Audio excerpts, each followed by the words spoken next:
महाराज की लीला को करते हैं। और दूसरा कारण कि भगवान श्री कृष्ण के पास एक दिन कामदेव आते हैं और कहते हैं कि मैं आपसे युद्ध करूंगा। अब कामदेव कौन सा युद्ध करते हैं? तो वो मारपीट वाला युद्ध नहीं करते, वो अपनी बाण चलाते हैं। उनके पास बाण होती है, वो अपनी बाण चलाते हैं। यदि हम लोग काम में फंस गए तो कामदेव जीत जाएंगे, और यदि नहीं फंसे तो हम लोग जीत जाएंगे। तो महाराज कामदेव आते हैं और कहते हैं कि मुझे आपसे युद्ध करना है। भगवान श्री कृष्ण कहते हैं, भोलेनाथ ने भस्म किया था, भूल गए क्या? कामदेव कहते हैं, उस समय मेरी ही गलती थी, क्योंकि मैं गया ही उसके पास जो हमेशा समाधि में लीन रहता हो। भगवान श्री कृष्ण कहते हैं, कोशिश तो रामावतार में भी की थी। कामदेव कहते हैं कि उस समय आप मर्यादा में थे, आप मर्यादा का उल्लंघन नहीं कर सकते थे, किंतु इस समय आप ऐसा कोई भी मर्यादा का पालन अब इस समय आपको नहीं करना है। इस समय आप अपने मन से ही जो कुछ करेंगे। भगवान कहते हैं, फिर तुम क्या करना चाहते हो? तो कहते हैं, महाराज शरद पूर्णिमा की रात्रि है, सुंदर सुंदर गोपियां हैं। अब सुंदर सुंदर गोपियां क्यों कहा गया? क्योंकि जो ब्रज की गोपियां हैं, तो जितनी भी स्वर्ग की अप्सराएं हैं, उन सभी अप्सराओं को मिला करके, उनकी सुंदरता को मिला करके तब कहीं जाकर एक गोपी की सुंदरता बनती थी। इतनी सुंदर ब्रज की गोपियां थी। कामदेव कहते हैं, सुंदर सुंदर गोपियां हैं, शरद पूर्णिमा की रात्रि है, सब कुछ मेरे हिसाब से है। भगवान कहते हैं, ठीक है, कोशिश कर लो। भगवान पिता रात्रि शरदोत्फुल्ल मल्लिका विचरन्तुं मनश्चक्रे योग मायामुपाश्रितः। शरद पूर्णिमा की रात्रि आती है। शरद पूर्णिमा का जो चांद होता है 16 कलाओं से परिपूर्ण होता है। तब भगवान के मन में रमण करने का भाव उत्पन्न हुआ। रंतु पर किसके साथ रमण करें? तो भगवान योग माया का आश्रय लेते हैं। बड़ी ही सुंदर महाराज बंसी बजाते हैं। भगवान श्री कृष्ण बंसी बजाते हैं। उस बंसी को सुन करके गोपियां पागल हो जाती हैं, बावरी हो जाती हैं। महाराज भगवान बंसी बजाते हैं, किंतु ये बंसी सबको नहीं सुनाई देती। इसके पहले भगवान बंसी बजाए थे, वो सबको सुनाई दी थी। तो कहते हैं, ये बंसी है क्या? वंशस्तु भगवान रुद्रः, बंसी भगवान शिव ही स्वयं है, जो कि भगवान श्री कृष्ण की सेवा करने के लिए बंसी के रूप में आए हैं। क्योंकि भगवान शिव भगवान श्री कृष्ण के अनन्य भक्त थे, तो बंसी के रूप में आकर के सेवा करते थे। भगवान दिव्य बंसी बजाते हैं और जिन गोपियों के नाम की बंसी बजती है महाराज पागल हो जाती है। सब लोग जब बंसी की धुन को सुनती हैं भगवान की ओर खींची हुई चली जाती हैं। सभी लोग भगवान के पास जाती हैं। अब हम लोग कहते हैं कि भगवान इतनी सारी गोपियों के साथ महारास किए तो हम क्यों नहीं कर सकते। तो महाराज हमको इस श्लोक पर भी ध्यान देना चाहिए। कौन से?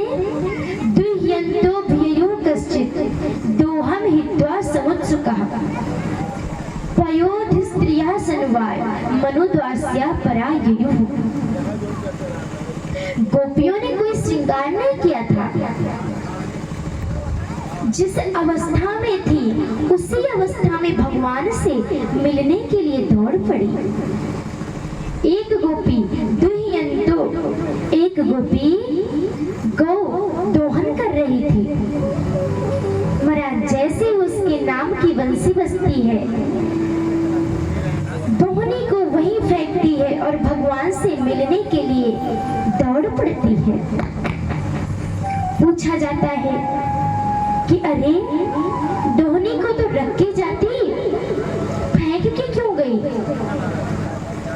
गोपी बड़ा ही सुंदर जवाब देती है कि महाराज यदि मैं इस दोहनी को यहाँ पर रख कर जाती और वहाँ पर पहुँच करके भगवान श्री कृष्ण के पास पहुँच करके यदि एक क्षण भी मुझे याद आ जाता कि मैं तो दोहनी को वहीं रख आई हूँ तो महाराज मैं उस क्षण भर के लिए भगवान की झांकी से दूर हो जाती, भगवान का दर्शन ना कर पाती।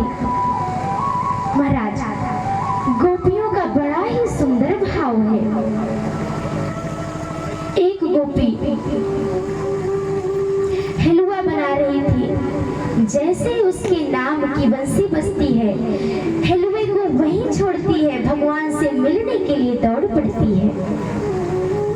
एक गोपी दूध गरमा रही थी तो जैसे ही बंसी को सुनती है उफनते हुए दूध को छोड़ करके भगवान से मिलने के लिए दौड़ पड़ती है। और महाराज हद तो तब हो गई, लिम्पन्त्या प्रवजन्तन्या अंजन्त्या काश्चलोचने व्यत्यस्त्र वस्त्राभरणा। महाराज लिम्पन्त्या एक गोपी लेपन कर रही थी। तो लेपन भी दो प्रकार के होते हैं। एक गौ माता के गोबर के द्वारा जो घर पे लेपन किया जाता है वो, और एक लेपन जो आजकल हमारी माताएं बहनें तो बहुत ही करती हैं मुंह पर। तो गोपियां भी अपने मुंह पर, अपने चेहरे पर उपटन लगा रही थी। वो चंदन केसर इत्यादि के उपटन लगा रही थी। तो एक गोपी आधे चेहरे में उपटन लगाती है और जैसे बंसी की धुन को सुनती है महाराज आधे में बिना लगाए ही भाग जाती है भगवान से मिलने के लिए। एक गोपी अंजन्त्या अंजन लगा रही थी। अंजन मतलब काजल। अपनी आंखों में काजल लगा रही थी। एक आंखों में काजल लगाती है, बंसी की धुन को सुनती है, दूसरे में बिना लगाए ही भगवान से मिलने के लिए दौड़ती हुई चली जाती है। महाराज एक गोपी वस्त्र पहन रही थी, व्यत्यस्त्र वस्त्राभरणा। जैसे ही भगवान के नाम की, अपने नाम की बंसी को सुनती है, भगवान के द्वारा छेड़ी गई तान को सुनती है, उल्टे सीधे वस्त्र पहनती है, भगवान से मिलने के लिए दौड़ पड़ती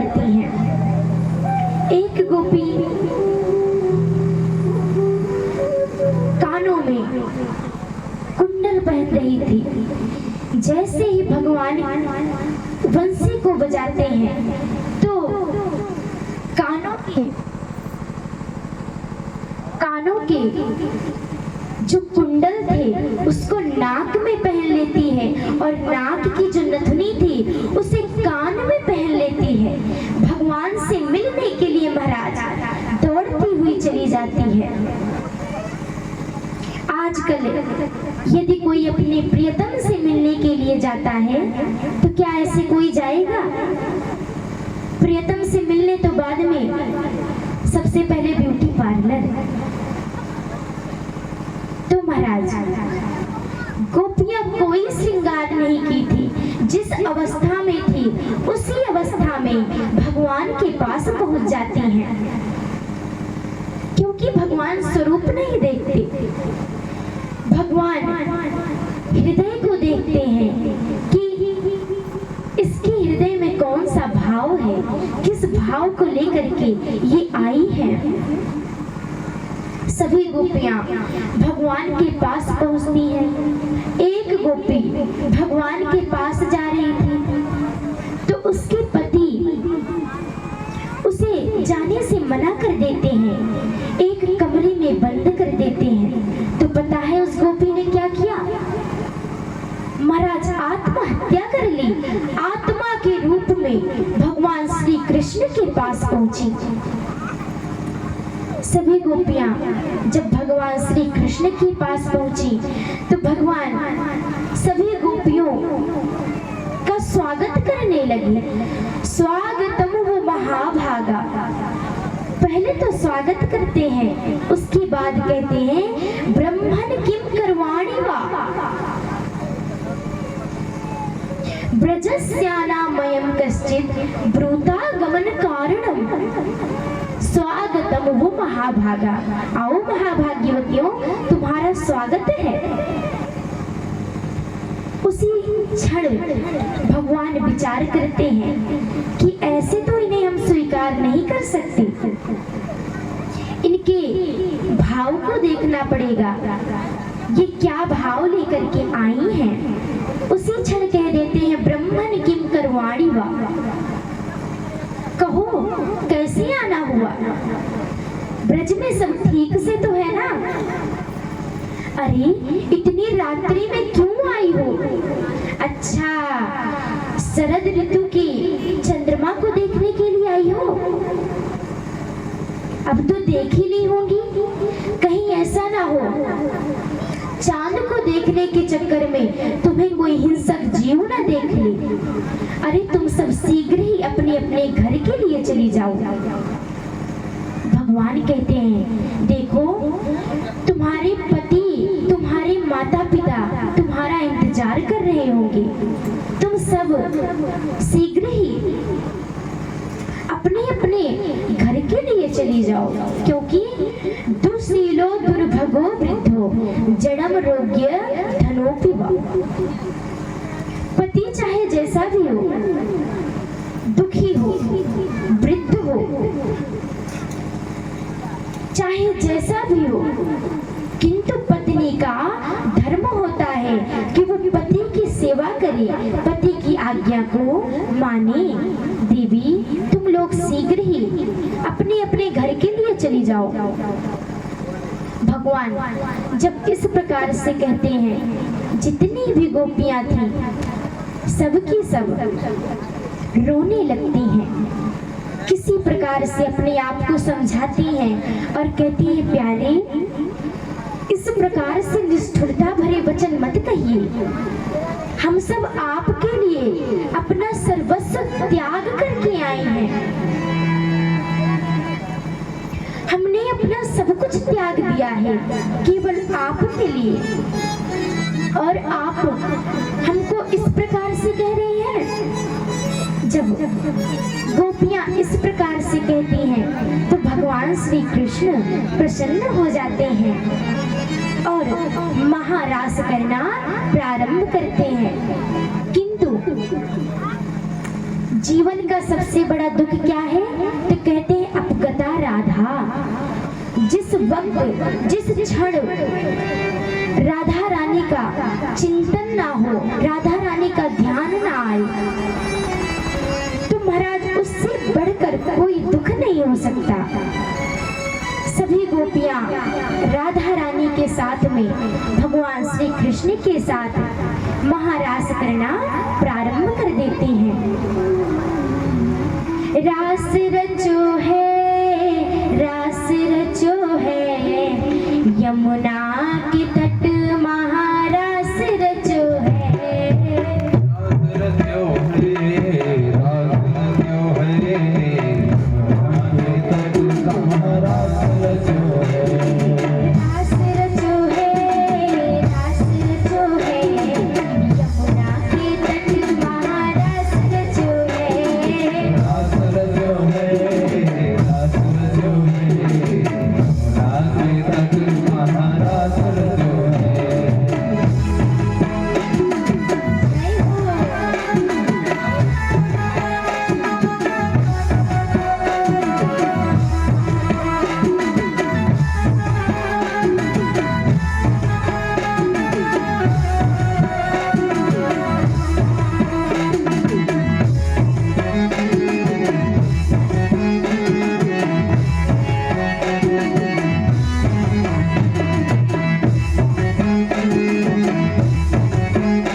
है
बोलिए रास बिहारी भगवान की।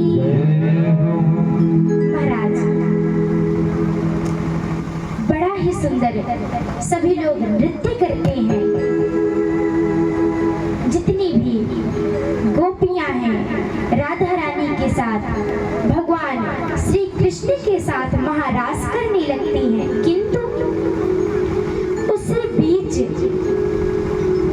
गोपियों को अपने आप में अभिमान आ जाता है कि महाराज हमारे साथ भगवान नृत्य कर रहे हैं, जो संपूर्ण जगत को नचाने वाले हैं वो नृत्य कर रहे हैं।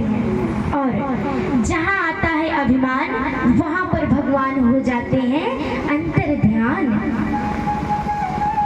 भगवान गोपियों के मध्य से भी राधा रानी को लेकर के अंतर ध्यान हो गए।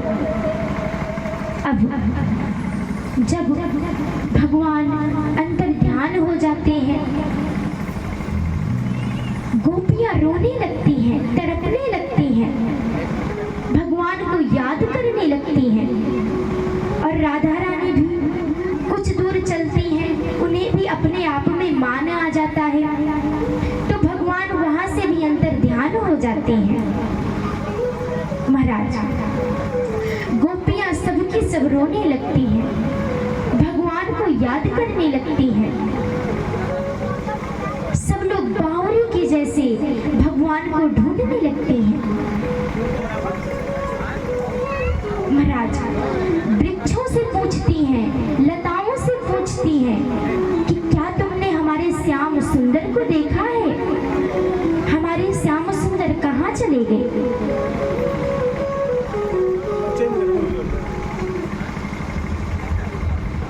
क्या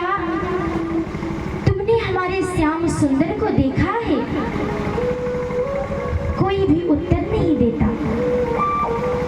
जब कोई उत्तर नहीं देता तो गोपियां भगवान की याद में इतनी बावली हो जाती हैं, इतनी पागल हो जाती हैं कि भगवान के द्वारा गोपियां भगवान की याद में इतनी पागल हो जाती हैं, इतनी तन्मय हो जाती हैं कि भगवान के लीलाओं का अनुसरण करने लगती हैं। भगवान जो लीलाएं किए थे उन्हीं सब का अनुसरण करने लगती हैं। एक गोपी पूतना बन जाती है तो एक गोपी घुटने के बल चलने लगती है। एक गोपी ओढ़नी को लेकर कहती है कि मैं देखूं गिरिराज गोवर्धन को उठाई हूं, सभी लोग हमारे नीचे आ जाओ। एक गोपी बंसी लेकर के मटक मटक कर चलने लगती है और कहती कृष्ण मैं कृष्ण हूँ। मतलब जितनी भी गोपियां हैं सब की सब भगवान की लीलाओं के अनुसरण करने लगती हैं। अब भगवान की लीलाओं का अनुसरण करते करते गोपियां थक जाती हैं, पर भगवान नहीं आते। वन में जाकर ढूंढने लगती हैं। तभी तुलसी जी मिल जाती हैं। तुलसी जी से पूछती है, अरे बहन तुमने हमारे श्याम सुंदर को देखा है? तुलसी जी कोई उत्तर नहीं देती। जब तुलसी जी कोई समुचित उत्तर नहीं देती तो गोपियां कहती हैं कि ये क्या हमें उत्तर देंगी, ये तो हमारी सौतन है, ये हमें क्यों बताएंगी। गोपियां रोने लगती हैं। वन में पहुंचती हैं। वन में देखती हैं राधा रानी बेहोश पड़ी हैं। जब भगवान राधा रानी को छोड़कर चले गए, राधा रानी रोते रोते मूर्छित हो गई। जब गोपियां राधा रानी को मूर्छित अवस्था में पाती हैं, जल का छींटा लगाती हैं, किसी प्रकार से राधा रानी को उठाती हैं। सभी लोग रोने लगती हैं और गोपी गीत का गायन करती हैं। महाराज, ये जो गोपी गीत है इनमें गोपियों के जितने भी विरह के अश्रु थे सबके सब निकल गए। गोपियां गोपी गीत का गायन करती हैं जो कि 19 श्लोकों में है। आइए हम लोग भी श्लोक का गायन करेंगे। जयति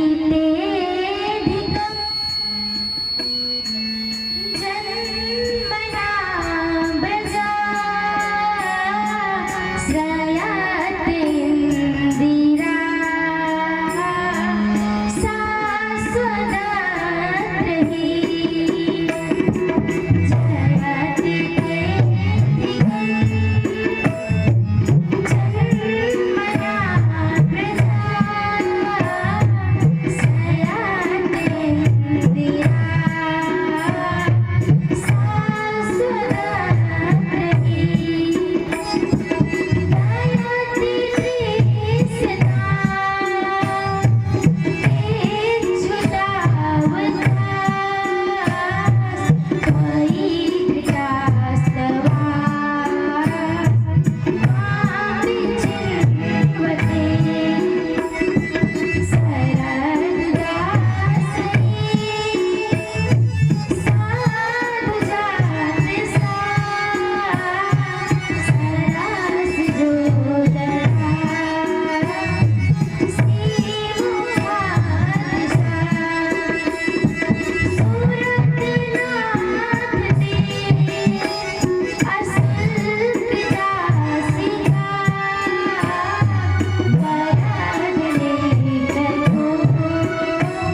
कन्हैया लाल की, श्रीमद् भागवत महापुराण की। सभी लोग जोर का जयकारा लगाएंगे। बोलिए भगवती मैया की, काली मैया की, दुर्गा मैया की। महाराज गोपियां 19 श्लोकों में भगवान की स्तुति करते हैं, जिसे हम लोग गोपी गीत के नाम से जानते हैं। कनक मंजरी छंद में गोपी गीत का गोपियां गायन करती हैं। महाराज गोपियां कहती हैं, जयत तेधिकम जन्मना व्रज श्रयत इंदिरा सा स्वतंत्र। हे श्याम सुंदर, जिस दिन से आपका जन्म इस ब्रज मंडल में हुआ है, उस दिन से हम लोगों के नेत्रों में कभी दुख के अश्रु नहीं आए। महाराज हमसे इस प्रकार से क्यों रूठ गए हो? हमें दर्शन दीजिए। गोपियां कहती हैं कि हमें तो ऐसा लगता है कि न खलुआ गोपिका नंदनो भवा अखिल देहिना मंतरात्मति। हमें तो ऐसा लगता है कि तुम मैया यशोदा की लाला ही नहीं हो, क्योंकि वो मुझे इस प्रकार से छोड़कर नहीं जा सकते।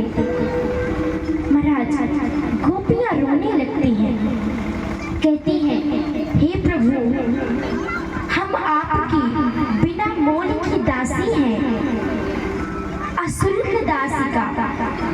हम लोगों का कोई भी शुल्क नहीं है।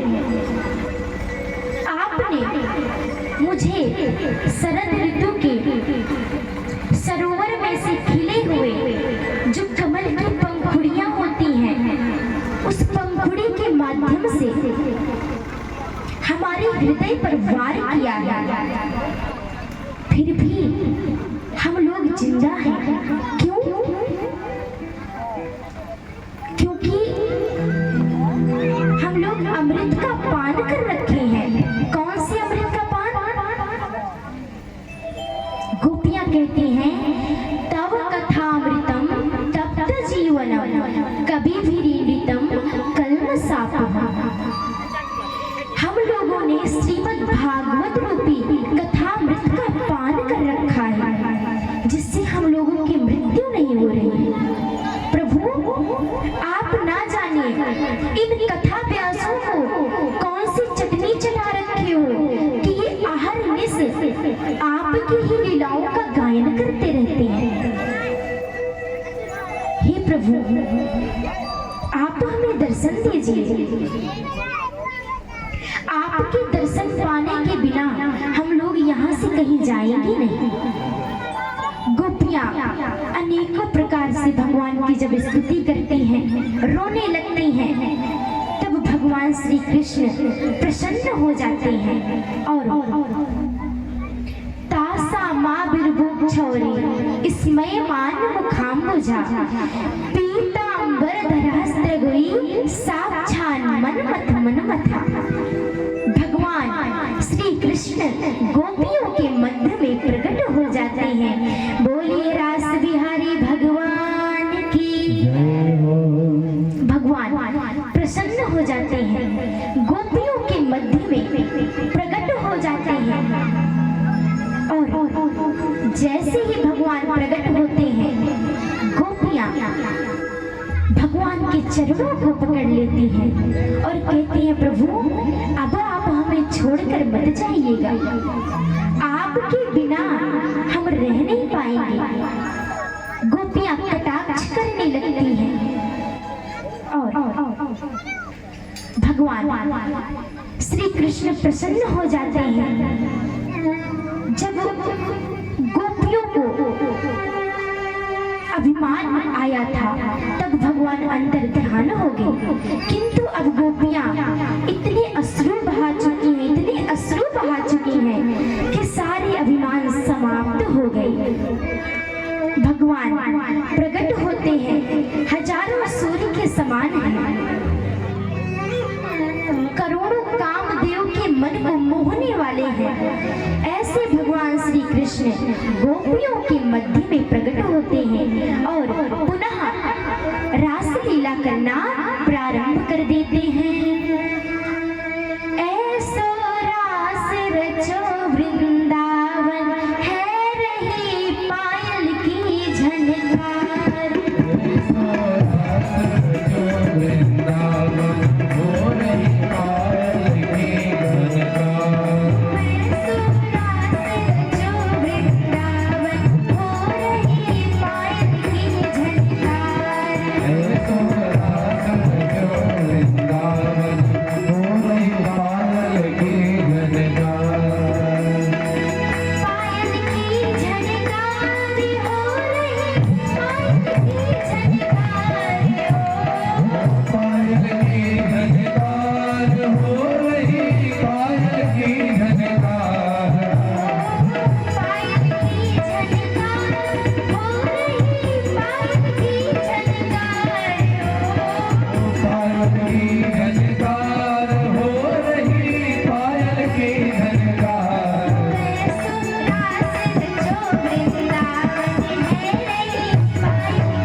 झांझ पखावज धुंधुरी बाजे,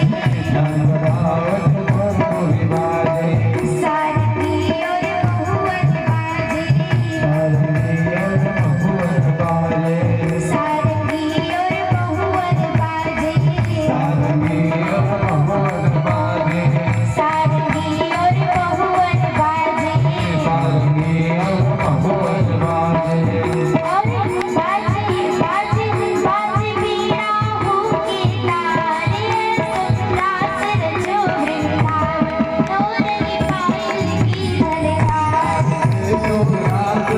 वृंदावन नौरंगी पायल की झलकार, ऐसो रास रचो वृंदावन नौरंगी पायल की झलकार,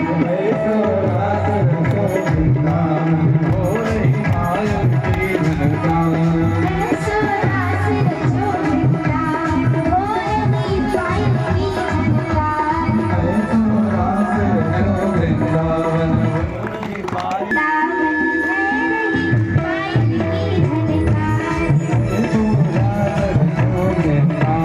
नौरंगी पायल की झलकार, ऐसो रास रचो वृंदावन नौरंगी पायल की झलकार,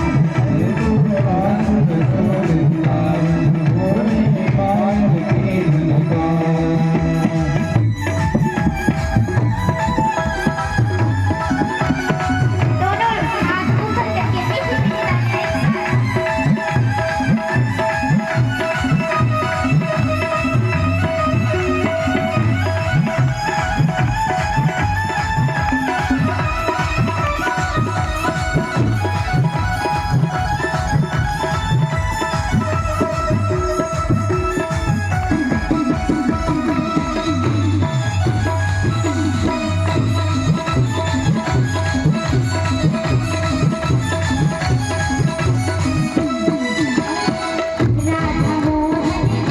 मीठी तालियां राधा मोहन देगल भैया, राधा मोहन देगल भैया, नाच संग संग लेखिर गैया, नाच संग संग लेखिर गैया, चाल चले शीतल सुख गैया, चाल चले शीतल सुख गैया, जामा पटुका लहोगे, जामा पटुका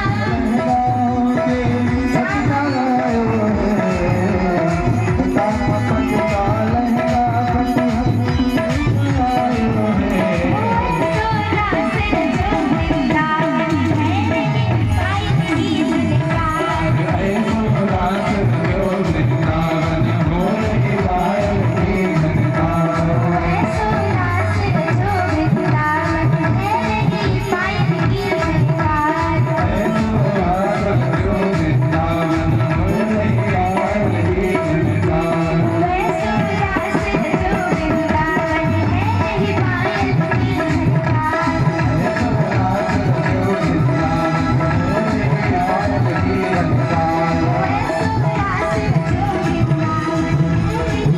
की झलकार,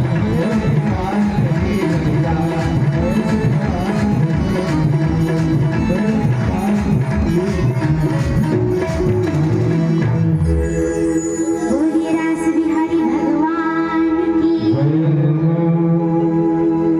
बड़ा ही सुंदर महारास होता है। महाराज के पश्चात जब भगवान श्री कृष्ण विश्राम करने लगते हैं, उसी समय कामदेव आते हैं, भगवान के चरणों में गिर जाते हैं याचना करने लगते हैं। कहते हैं प्रभु, आज मैं स्वयं कहता हूँ कि महाराज में काम कहीं पर भी नहीं है। इस प्रकार से भगवान कामदेव के मान का मर्दन करते हैं। बोलिए कृष्ण कन्हैया लाल की, भक्तवत्सल भगवान की। महाराज श्री सुखदेव जी महाराज कहते हैं, राजन, भगवान श्री कृष्ण जी के पिताजी बाबा नंद एक बार माता पार्वती जी की पूजा करने के लिए जाते हैं। पूजा करते हैं, पूजन के पश्चात वहीं पर प्रसाद पाते हैं और विश्राम करने लगते हैं।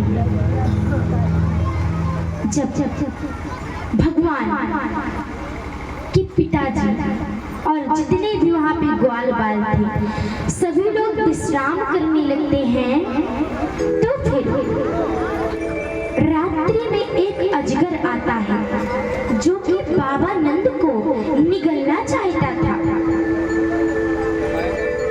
महाराज बाबा नंद के पास जब अजगर जाता है तो जितने भी ग्वाल बाल थे सभी लोग अजगर को भगाने का बहुत प्रयास करते हैं, किंतु अजगर नहीं भागता। जब अजगर नहीं भागता तो ग्वाल बाल भगवान श्री कृष्ण के पास जाते हैं और कहते हैं, लाला बाबा को अजगर निगल रहा है, जल्दी चल।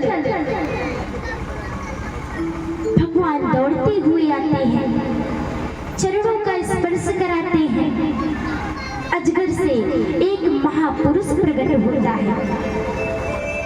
भगवान पूछ देते हैं, श्रीमान जी आपका परिचय?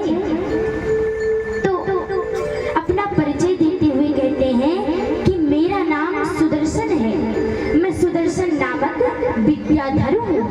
महाराज एक बार मैंने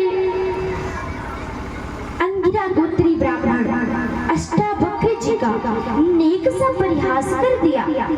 उन्होंने मुझे श्राप दे दिया, जाओ अजगर हो जाओ। चरणों में गिर करके क्षमा याचना जब मैंने की तो उन्होंने कहा कि तुम अजगर तो बनोगे, पर तुम्हारा उद्धार करने के लिए भगवान स्वयं पधारेंगे। आज भगवान अपने चरण का स्पर्श कराए हैं और अजगर को मुक्ति मिल गई। बोलिए कृष्ण कन्हैया लाल